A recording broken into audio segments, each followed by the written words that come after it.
Welcome to this week's episode of the Business of Real Estate podcast with Lynn Hoffmann and Eric Johnson. Today's episode, what's your plan? At least as far as it goes with listings. Today we're talking about listing plans and how you can convey what you're going to do to help market that house.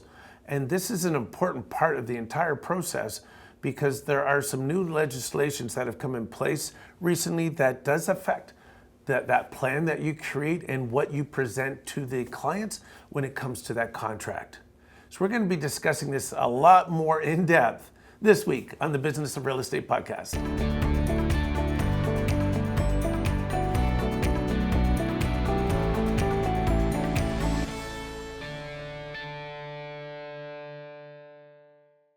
Welcome back. So Lynn, we're talking about plans, about people coming up with those plans. And as I said in the intro, we recently, at least here in Ontario, we had some recent changes in legislation in what's required for that contract. Right. That does affect this, correct? Yes, especially if you don't do it. Yeah. So let's talk about that. What is that change? Because that has to do with schedules. Yeah, it's your Schedule A. Now I'm speaking to Canadians here, or at least Yes. Ontarians here.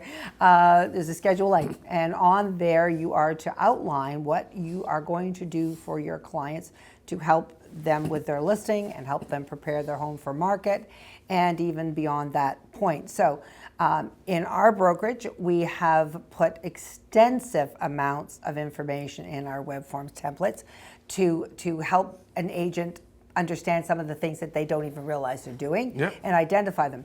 But here's the problem, or the good part.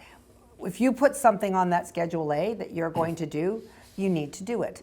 Because if you don't do it, then you're giving the seller, the listing person, an opportunity to say, hey, you didn't do what you said, and I no longer want to work with you, so I'd like to cancel that listing. So there's lots of things they can put on there. We can talk about that, the things that would or could be on there that are important. But the caveat here is if you use those and put those things on there, you must do them and fulfill them. And I get it. We're talking about the listing plan, and so having that listing plan should reflect what you do have in that Schedule A. But I know I get a lot of agents, and Lynn, I'm sure you get some too, but a lot of our agents do, because they've been so successful, they do business through referral. Sure. And so, I'll get a lot of agents that say, to be honest, I don't have to present anything because they're already working with me or they've been a client before. And so they're just going to deal with them. They already know this person's going to list their house, so they don't go through that presentation. But to me, this is also about, especially if it's a referral, somebody, regardless, even if they're going to work with me, guaranteed, I still want to set expectations because as I go through that presentation and here's what I'm going to do to market your home, for all I know, they may be expecting me to do something that I haven't mentioned and I don't typically do. And I don't want to get partway through a relationship and find out, oh crap. Yeah. Right? It's kind of like that person who says, hey, let's get married, and then find out, oh, you don't want kids? I want kids. You don't want kids? Exactly. We should have talked about this at the beginning. Those are called managing expectations. Right? Yes. So, yes, and you're absolutely right. And I think it's changing. I feel a change in agents now. They understand that they need to, if you're working by referral, and it's somebody you've done 4 or 5 listings with, you might not need to do a 2-page Schedule A. You might just need to highlight the major points that you're doing. But there still should be a thing, we're going to take care of the staging, or we're going to have a stager come in and give an estimate of any work that needs to be done to the property to prepare it. Tips of things that need to be fixed, et cetera, where you're going to market it, what websites it's going to be on. There also is the commission involvement. I'm going to list it at this price, but if I'm in multiple offers, then I'm not giving you any deals on your commission. We're going back to full fee, et cetera. Who's doing the open houses, how they want those to be handled, right? There's so many things that you can put in there, but most of it now revolves around staging, getting the house ready to present, the marketing of it, where it's marketed, etc. We need drone footage now. We need all those other good things. Sometimes the consumer, the listing person doesn't know all of those things. I think it's good for you to put it in. It's also, even though you've been working by referral a lot, which is great, and you haven't had to do this, it's good for you, the agent, to hone your skills and have a set of standards that you live to. You know, if you are going to be present for every showing, it needs to be on there. If you are going to host open houses from such to such a time, it needs to be on there. You need to show them all the things that you're going to do to help promote and market and get that house sold in a timely fashion. So, as I said, we have lots of examples, and you can go on forever on those, but you at least need to have a structure that you know you can do. So if you say you're going to do feature sheets, or you're doing drones, or you're doing our studio notebook, or all these things, you better do them. You need to do them. And I've seen a lot of agents put in things like, well, if you want to get out of this contract early, I'm going to charge you X to get out of this contract. Personally, I'm on the fence about that one. I really don't know that I like that. My feeling is, I guess there's a time and place for it sometimes, but if you're doing a great job and you have a great relationship with your people, if they want out, it would only be something egregious that's happened, or a real miscommunication that's happened. But agents are doing it, so God bless you, you can do it, but I would be careful about that. But that's more in your contract, but it's on the Schedule A's. Yeah. They're sticking it in the Schedule A's, so. You know, when you're, you know, I'm referring more to when we are presenting, and so when we go to meet with somebody, I think the key thing, and you mentioned, you know, some key things like open houses. Some people don't like open houses, right? The staging. Some of you do staging, and so it's being upfront. I've had people tell me, and these were friends saying, like, they came in and like, they were painting they didn't even give them a choice. They're coming in and doing this, and it just, the people were taken aback, right? And so it's great that you have a proven formula that works, but your prospective clients may not agree with that. And so again, they are the boss. They're the important ones. And so we do, you know, by letting them know, here are the different things I do, it shows the professional that you are. And it goes back to, like, last week, we were talking about the pitch, right? And talking about the differentiator. So what differentiates you? And so here are the things that I do. And I'll be honest with you guys out there, is that if you look at the average agent, they do very little. The average agent will get photos done, professional photos, okay? They'll get a video done. They will talk about depersonalizing, but majority of them don't stage. Majority of them don't do drones. They will put the sign in the lawn. They'll get it listed on, you know, the MLS and maybe to a bigger board, maybe a couple of MLSs. They rely on the system to go onto the different IDX feeds or DDF feeds. So all of those, you know, that's a typical agent. Typical agent doesn't do many deals. There's a reason why they don't do that many deals. And if you're one of those people and you want to up your game, this is where a good listing presentation comes into play.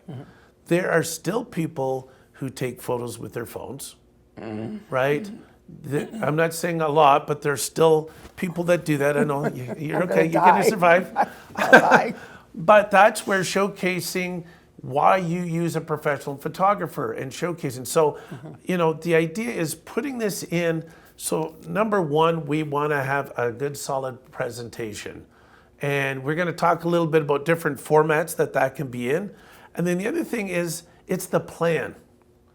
And I know, you know, especially if you're a brand new agent, I say to them all the time, I get new agents when I'm interviewing them, and, oh, do I get any leads? Well, number one, what would you do if you got one? Tell me that first. Well, I guess I would. You're in this business, you are self-employed, okay? You got to look at it that way. So what's your plan? What are you going to do? And that's where you got to show people that you do have a plan. And I think, Lynn, you know, you see the stories, you hear stories where the client thinks they know more than the agent. Oh, yeah.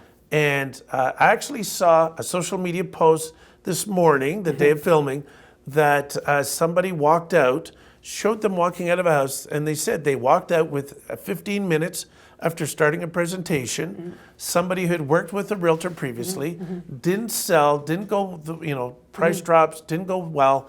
They come in, start wanting to show this person did their work, statistics, all these things, and the person just went on and she said, you know what? It's not a good fit for us. I'm out. And they left. And it's because, and I think it's, to me, what I see is when people don't go to the steps of presenting, here's my plan. And if I get you all have a plan, but if it's up here and it's not shared, they have no clue. They think you're just winging it. So when we have a plan and showcase what we are doing, and that we have a proven plan, and we have, part of that listing presentation would include testimonials from other clients showing how you help solve their needs and wants and solve their problems. What are the different things that you're doing? So you want to make it, first off, you want to make it about them and how you are helping them and market their home. So for me, it's telling that story.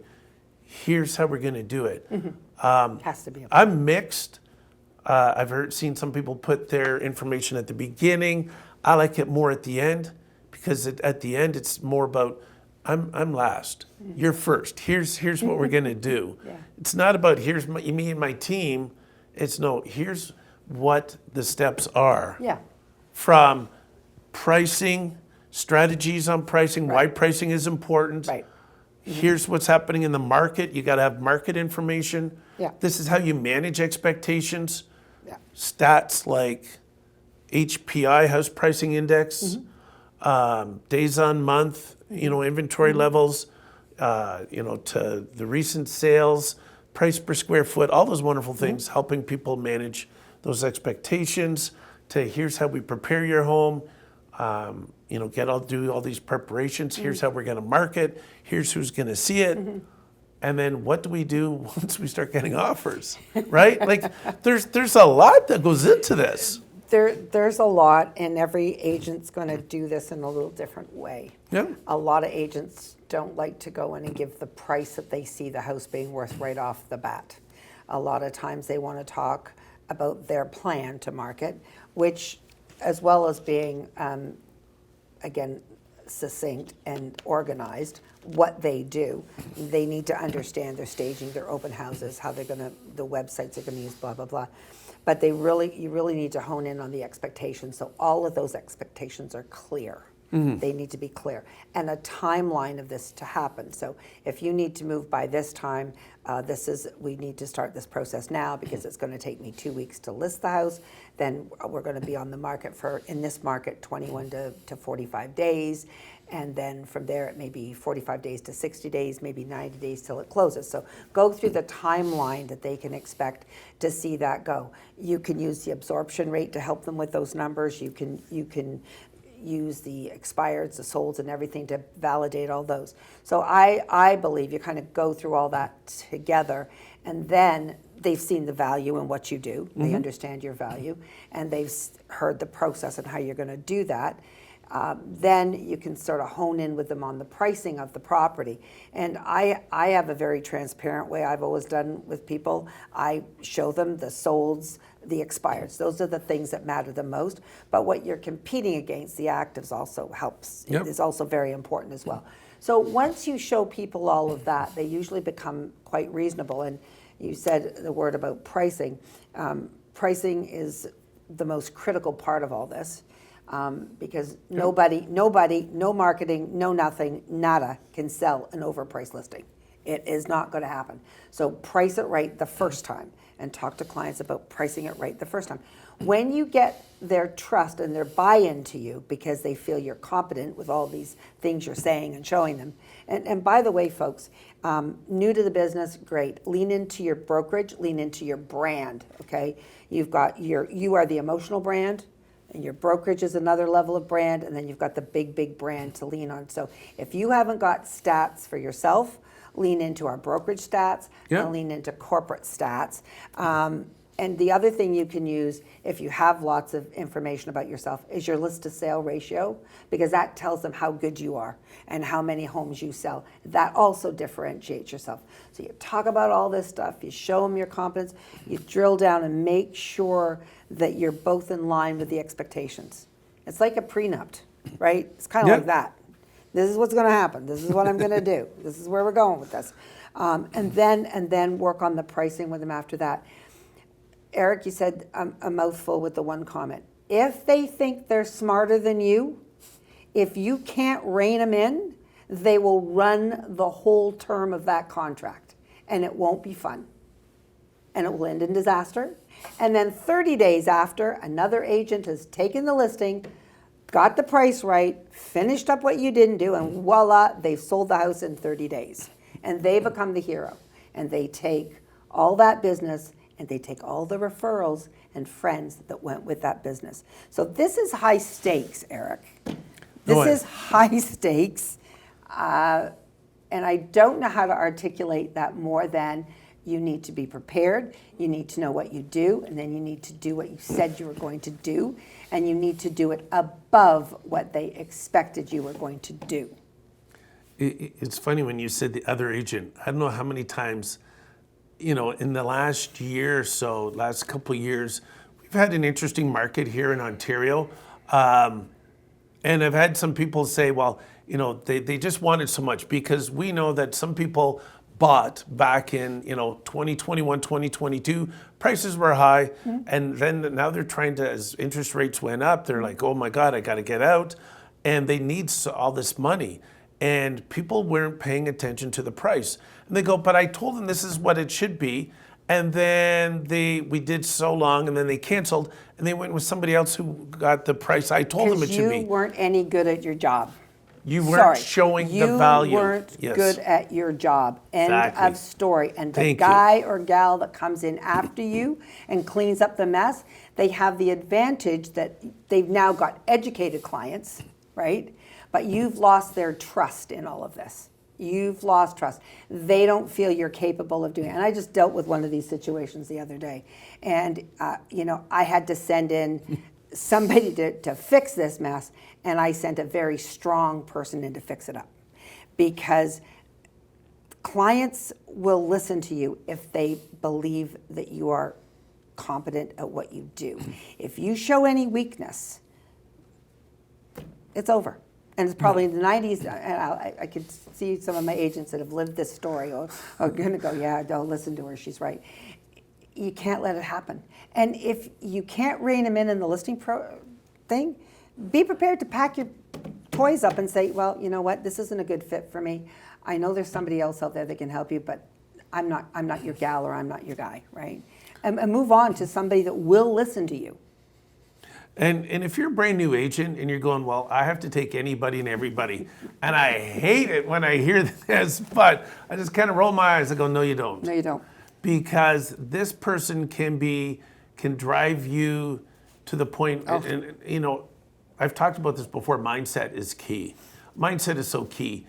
And if I get into a negative mindset, it's going to affect everything else that I've got going on within my life, not just my business, but in my life. Mm-hmm. And so these people can drain. They can be very draining, and it's really not worth it. I mean, some people look and go, but I need the paycheck. But if you stepped away and I kept my positivity and I went out, I could probably find 2 or 3 people where I could get the business. And most importantly, if this person is not following you, just doesn't trust you, and you still went along with it, do you really think you're going to get a glowing testimonial at the end because it took so long to sell?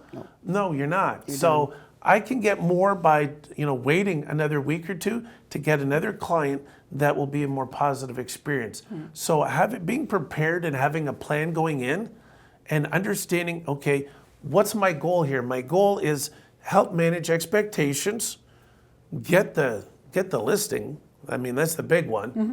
But I want to manage those expectations throughout and let them know exactly what I'm doing. Mm-hmm. And, Lynn, our leader of the brokerage, Conrad Zerini, he talks all the time is, what do people want to know? They want to know you're thinking about them, and they want to know that you can market and sell their home, Competency. right? It goes back to care and competency.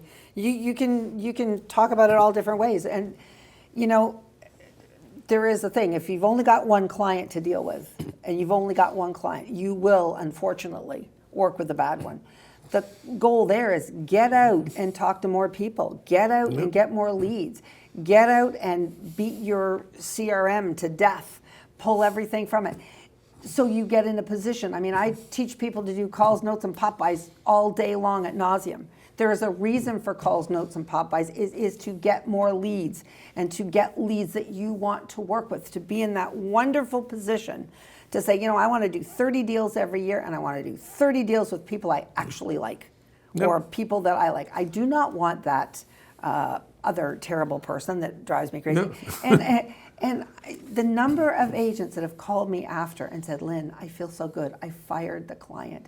And you can't believe how good it feels. And my other clients were patiently waiting in the wings for me to take care of them while I was dealing with this drama around somebody you're never going to please. Nope. So don't try. You know, if they won't listen to what you have to do, and I go like this, you know, if you go to a doctor and ask a doctor what, you know, needs to be done, if you don't follow the doctor, you're the fool in the relationship. Yep. There's always a fool, by the way, in the relationship.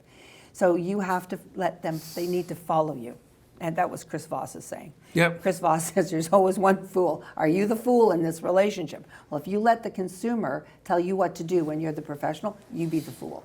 Yep. And you shouldn't do it. It's like Eric said, it's way too hard on you. I've seen it make agents want to leave the business. I've seen them want to pack up and quit because of that. And if they would only just realize they set the tone, they set the expectations, they manage them, they fulfill them, and they exceed them, and look for and ask for referrals. Yep. And their life will be better. And so, I mean, there's a lot of things here to unpack, but one of the things I'm going to say this is if you've been in this business for a while and you come across a number of objections, the best way to overcome them is they say is a good offense. You know, they talk about good offense, good defense. Well, what if in my presentation that I dealt with those issues? I took those objections and I say, well, if I'm getting this objection quite a bit, then I need to talk about it in my listing presentation. I need to bring this up. I need to address it before it becomes, you know, a stumbling block at the end. Mm-hmm. So, you know, there's a lot of things here that go into it, but I want to take a step back. And Lynn, so a couple of things I think we need to note is, you know, this can be done physical format, digital format. We like having both. I like both. Based on different personalities. Yep. Some people are going to want that tangible, feel it. Yep. Okay, we have our books here. We both have our books today. You know, I can feel this, but some people will want both. The other thing you have to understand is, I say to people, part of your listing presentation, you should be pulling these different stats and have them available. You may not pull them out. Basically, it's kind of like, to me, it reminds me of the scene in the Matrix movies, and I hope most of you have seen those Matrix movies. He goes, what do you need? Guns, lots of guns. And all these racks of guns come. The thing is, you need tons of bullets for those guns. And what you're doing is you're bringing caseloads of bullets. I'm not going to use them all. No. Okay, that's key, is that I don't have to go through every page of my listing presentation. God, no, please, no. But you got to figure out what is important. So I go back to my saying, right? Needs and wants and problems I can help solve, but needs and wants. So what do they need or want from me in this transaction? Ask them. And that's when I'm going to pull out. Like, yes. Ask them. Well, no, you are going to ask them. But once they tell me, that's what I talk about. Okay. I don't go through, like, here's my book. Okay, on this page, no. Oh, you're interested in this. Well, let's go here. Let's go through a few pages. Let me talk about that. That's important for you? Okay. Some people, it's where it gets marketed. Like, we have people that go, they're looking for it on these websites. Yeah. So we got to make sure it gets on those websites. Some people will care about photos, so other people don't. Yeah. Other people care, you know, some people want to know stats. Those personalities that are number driven, they need 'em. facts driven. But you're making me laugh. I'm killing myself laughing over here because he's talking to a D personality. I know. I don't want to know. But you need the bullets. You need them there. Yeah. And so... I have bullets for everybody, I got Lynn. bullets for everybody. I'm only going to pull out the ones for you. That's it. And in my recruiting presentation, so I do a lot of recruiting, which is like getting a listing, folks. It's the same skills. So I have a recruiting presentation. I have a digital form, and it's got buttons on it. Call the buttons bullets. Okay? We'll now call it the bullet presentation. There we go. And I'll say to somebody, I'm not going to show you all these, but if there's anything on here that piques your interest or you want to talk about, let's talk about it. So let's talk about what you want to talk about tonight. And then you have all the pieces of paper, you have the bullets, you have the digital thing, you have it all there. But God forbid, don't with a deep personality sit there and make them go through page by page by page, because you're going to lose them and they're not going to sit there. I've known people who've spent 2 hours on a presentation making these poor clients go through the 2 hours. And by the end of it, they're going, no, your time's up, like go. And they don't want to deal with you anymore. You've got to tailor that moment to the feedback you're getting from the people in front, usually two. One likes one thing, one likes another, typically the way. You got to find that balance. But God, don't make them go through the whole thing. Have the bullets, have them all there. You're absolutely right. But don't go through them all. And other thing I'm just going to say is, there's going to be objections. So embrace the objection, practice the objection. Thank you. Practice the objection. So, and thank them for it. So one of the things I've learned to do is if somebody comes to me with a complaint and they're hot mad, it's thank you for bringing that to my attention. I really appreciate you doing this. It's very important that I know about these things. But if somebody's asking me, Lynn, would you cut your commission? It would be, no, I'm sorry, I don't do that. And then shut up. Don't talk. The first person to talk loses after that. Okay? It's a question, folks. It's not that they have to have it happen, but they feel, some cultures more than others, but even when I go into a thing and I want to buy something and it's kind of odd thing, can I have a deal? No. Okay. I'm still buying it anyway, right? Yeah. So that's where, the Chris Voss Negotiator is really something that should be read. But be prepared for the objections, like you said. Embrace them. Thank you for asking. Don't get all huffy and upset because they asked you about it, right? And just enjoy your time, but take charge of that time. I don't know how else to explain it. No, you know what? Taking charge, and I've had a lot of conversations recently, and again, it was just this one class I'm teaching right now, and we were talking about that is, as I coach people, and I say, who controls the conversation? And this is something that was ingrained in me from one of my sales coaches. And that was, by asking the open-ended questions and listening, you control the flow of the conversation where it goes. And so when you're sitting there and just talking, in a case like this, in our relationship here with the podcast, we're doing all the talking, obviously, but we have to. But if you're sitting down with a client, you ask questions, and that means you get to direct where it's going.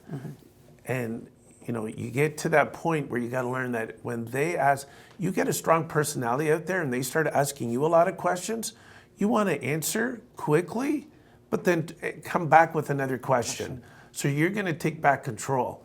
Because there are people that will, if they're asking all the questions, and keep this in mind, if they're the ones asking all the questions, you are not in control of that presentation. And you haven't they shown, are. And you haven't shown them your confidence at that point because they're feeling they're missing something. Yeah. If you do a good job of the first few steps, a lot of these objections won't happen because you'll have done a good job of it. But just to get back to the story, one day I saw a red Mercedes in the parking lot in a Mississauga thing. And I called the front desk and I said, can you tell me, I need somebody to tell me how much that's going to cost me per month to lease it. And I got this, are you working with somebody? No, I just want a number.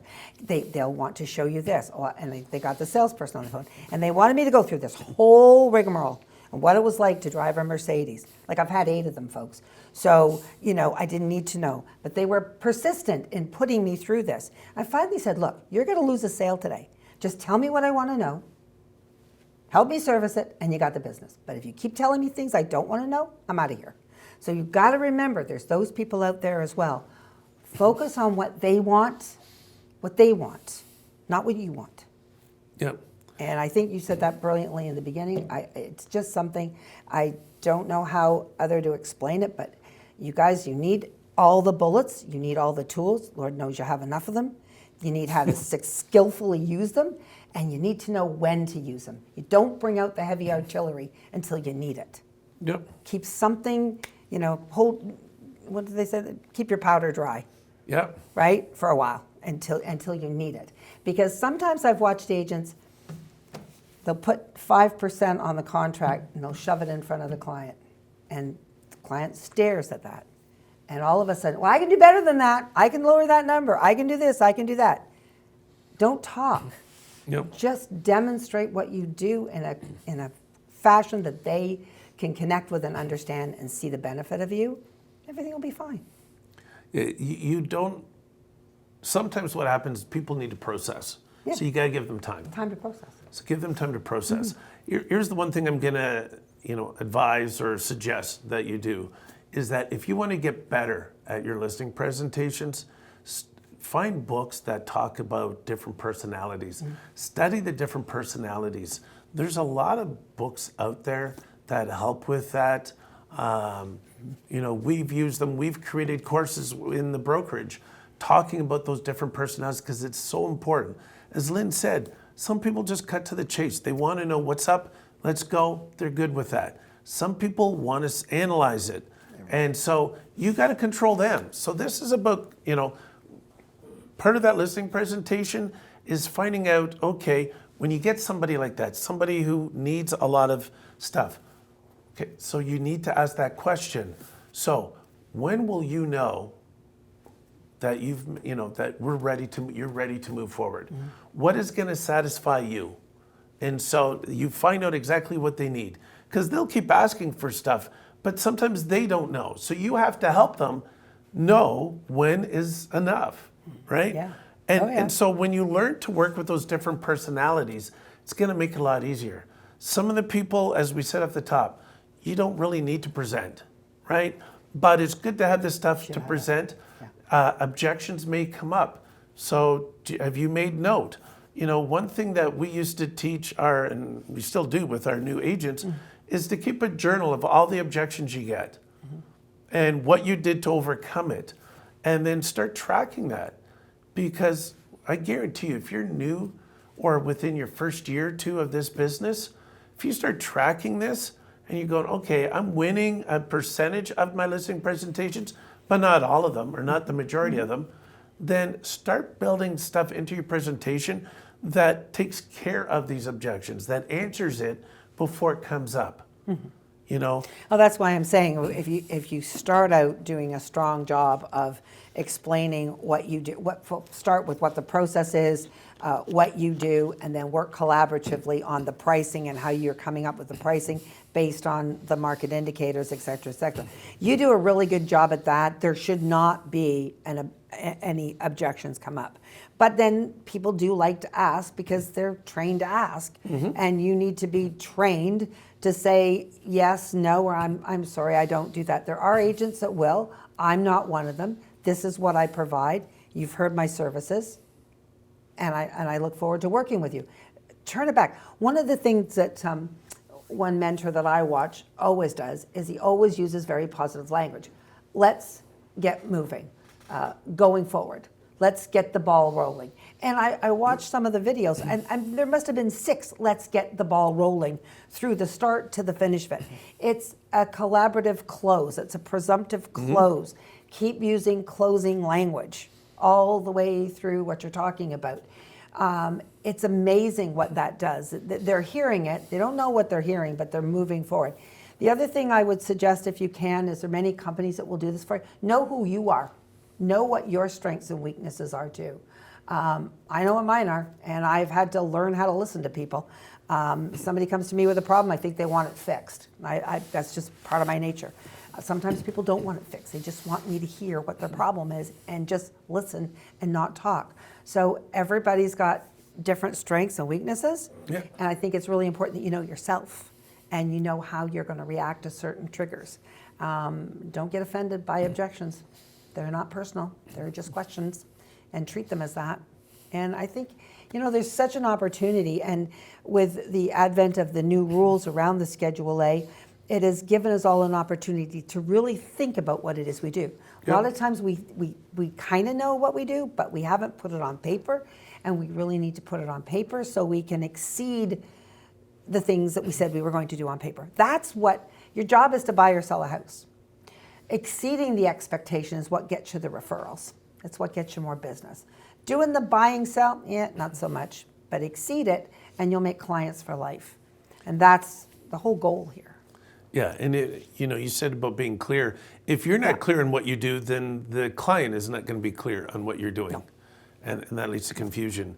Yeah. And confusion leads to problems, and then it's a mess. There's so many different things. We used to talk about, hey, it's not I'm spending this much, I'm investing. I'm investing in this. You talked about the words earlier. Yeah. It's so important. For me, I take it back to, I did Sandler sales training. Mm-hmm. And one of the things we had there was, at the beginning, I'd go in, and typically what I did before the training is I'd go in ready to propose, here's the product you need, blah, blah, blah. And so then we took it back to say, no, we're going to be more consultative rather than, pushing something. And so I wouldn't even have anything prepared. And that was what was to go in and have that initial conversation. And it always started this way is, we're going to sit down and have a conversation. Much like a doctor, before they can prescribe anything, they got to ask a lot of questions. I am going to have a lot of questions for you today, and I'm sure you have quite a few questions for me. Right. But at the end of this meeting, I would like can you agree that at the end we're going to say yes or no to whether we see a fit moving forward? And what I want to do is avoid, that saying, well, I'm not sure, I got to think about it. Because in my experience, that's just it means no. It's just you're afraid of hurting my feelings. I'm a big boy with what big do you have to shoulders. think about? So right, right. They don't. They don't have to think. But if you say to them, if they say, "Well, we need to think about it," okay. What is it that you need to think about? I appreciate you want some more time, but what specifically do you feel you need to think about tonight that's going to be different tomorrow? And they may tell you, they may come out and give you their objections, but at least it gives you an opportunity to deal with it. But see, I don't want them to get to that point. So if I go in and say, do you agree that at the end we'll say yes or no, that we see a fit moving forward together? This is what I want to avoid, because it usually means no, and it's simply because I haven't shown my value enough. So can you please bring that up for me? But can you agree that we will say yes or no? And you tie them down to that. And then they go, yes, I'm good with that. Okay, fantastic. At the end, then we're going to say yes or no. They may bring up an objection. They may say something, and you just, like you said, commission, and you say no. Okay, so no, we're not. Did you want to move forward? Like, that doesn't mean they're not going to move forward. It doesn't at all. Some people think it does. No, it doesn't. It's just a flippin' question. Yeah. Everybody asks that question, and they are, coached by family members and all these people that, y'all make too much money and, they want to take a piece of it. It's just a question. I like your approach, though. I like that idea that can we agree that at the end of this session that we'll either be moving forward together or we won't. And they may say at that point, well, I have 3 or 4 other people to talk to. They may. And you'll say, well, let's see, when we get to the end of the session, perhaps you will not need those other conversations. Let's work toward answering your questions tonight. But that takes confidence. You need to be confident about what you're doing. I have people that when, recruiting, that they'll say yes, they see there's a fit, they have booked other appointments, they still want to go, but that's fine. That's fine. I know that I've tied them down to the fact that they know we are a good fit. Yeah. And so we're going to follow up and talk, right? Yeah. And I've had that where I just did that, and I have somebody where I'm calling them, right after this, I'll be calling them. Because they just wanted a little bit more clarification before they move forward with us. Yeah. So it's as simple as that. Yeah. But it is important to go back to the beginning, is that I get it. You may do a lot of business through referral. You may not think you need a listing plan, but You do. it is important to have that because you never know when they're going to have questions. And if you have everything prepared, my God, do you ever look professional when you say, yes, I can gosh, answer yeah. that and pull that out of Yeah. the bag, out of the book, out of the digital presentation. I don't care what you're using. I don't care what you use. As long as you're using something, you have that plan and you're able to express that clearly and confidently to that person across the table from you. Precisely. Any last words? Nope. This week? Nope. Just go do it. Just go do it and practice. Do it. Practice. Do it. As you said, that's Practice. it over and over so Practice. you know what's in there. Have all the bullets that you need to be ready, at the ready, and practice and listen. I don't know. That's it. Be prepared. That's my secret sauce. Yeah, And be we prepared. do a lot of recruiting, so it works. And always be prepared to show your value. That's what they want to hear. Show your value. Listen. I am sold on myself. That's a big one too. I want to end with a line that, when I start coming up in sales and they'll say, oh my God, that guy's so lucky. And Oh, yeah. the definition of luck Lucky is is- when preparation meets opportunity. Opportunity comes up, I'm prepared for it. Yeah. Somebody wants to talk to me about listing their house. Yeah. I have my presentation ready to go. Yeah. Anytime, let's go. You want to talk right now? Let's go. So be prepared, as we said. Yeah. That is how you're going to win those listing presentations. We wish you nothing but the best in all your presentations. We hope you win every single one you go to. Yes. But if you don't, then just take heed of what we said. Go back and take a look at the presentation. What are you missing? What can I put in there? What other bullets can I put in my gun? I may not use them all, but I have them based on the different scenarios that I've come across. Right? Perfect. Well said. Thank you for Thank you, joining. guys. Yeah, thank you for joining us this week. As usual, like, subscribe, follow. We'd love to hear your comments. We thank you guys for watching us this week, and we'll see you next week on the Business of Real Estate podcast with Lynn Hoffmann and Eric Johnson. Thank you.